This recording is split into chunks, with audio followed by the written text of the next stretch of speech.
আজকে আমরা জানবো আকাঙ্ক্ষা, আসক্তি এবং যোগ্যতা কাকে বলে। দুই বা ততোধিক শব্দের সংমিশ্রণে বাক্য গঠন হয়, কিন্তু একটি সার্থক বাক্য গঠন করতে গেলে তিনটি বিষয়ের দিকে আমাদের অবশ্যই নজর রাখতে হবে: আকাঙ্ক্ষা, আসক্তি এবং যোগ্যতা।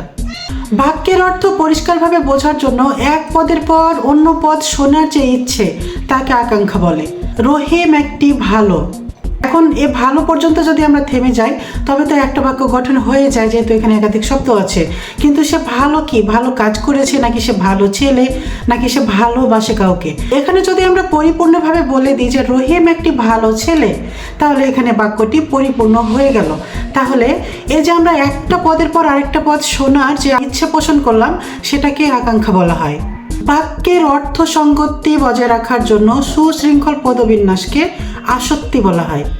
অর্থাৎ প্রতিটা পদ যখন একটার সাথে আরেকটা সুশৃঙ্খলভাবে কানেক্টেড থাকবে, সেটাই হচ্ছে আসক্তি।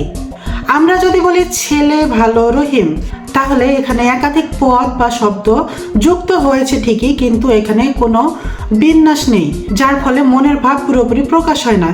কিন্তু আমরা যখন বলবো রহিম একটি ভালো ছেলে, অর্থাৎ সবগুলো পদ যখন একটার সাথে আরেকটা সুশৃঙ্খলভাবে কানেক্টেড আছে, এই গুণটাকেই বলা হয় আসক্তি। একটি সার্থক বাক্যের পদ বা শব্দসমূহের মধ্যে অর্থগত এবং ভাবগত মিলবন্ধনের নাম হচ্ছে যোগ্যতা। অর্থাৎ যে গুণের কারণে একটি সার্থক বাক্য গঠন হয় বা পরিপূর্ণভাবে ভাব প্রকাশ করে, সেটিই হচ্ছে যোগ্যতা।